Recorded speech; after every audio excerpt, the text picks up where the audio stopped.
And in another follow-up, disputes over the poultry industry continue in Cleveland County as people there watch construction crews go to work on another chicken farm. Homeowners tell us they're worried about what the new facility could mean for their property and their health. Poultry 11's investigative reporter Tanya Motorzitsky returned to Risen, where tonight she shows us what she's learned about the new farm and why it's ruffling feathers. It's not the view Cleveland County residents like Janet Kimsey are used to. The woods and stuff was all the way up to that.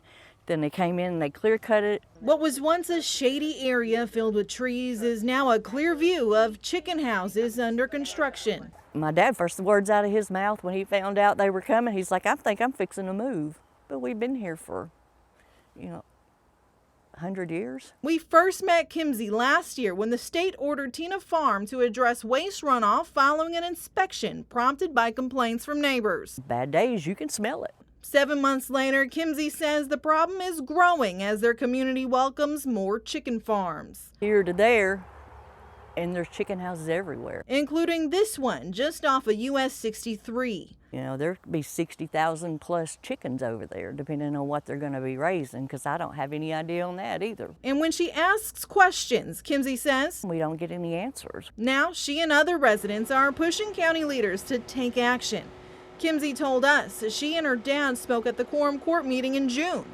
She says members told them there's not much that can be done and that the county does not issue building permits. I think they could if it was pushed, but I don't think they'll want to. We reached out to county officials who told us they do not regulate where poultry houses are built and pointed us to the Arkansas Department of Agriculture.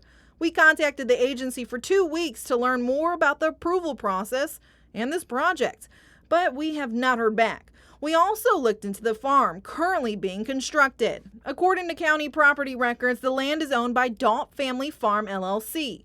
Kimsey says the Department of Agriculture told her the company is connected to Dyson. State business filings we found show the company was created in August last year by Dault Tile of Pine Bluff. Finally, we reached out to the Arkansas Department of Environmental Quality about the concerns. The agency explained its role is limited to environmental permits because stormwater rules for construction projects that disturb large amounts of land. Despite the limited responses from officials, Kimsey and her neighbors say they're not giving up.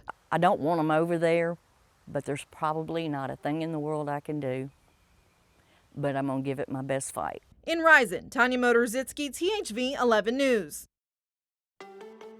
Thank you, Tanya. A reminder, you can always call our investigative hotline to leave a tip on a story you'd like for us to look into. You can send us an email to investigates@thv11.com or call us if you'd like. That number, 501-590-4630.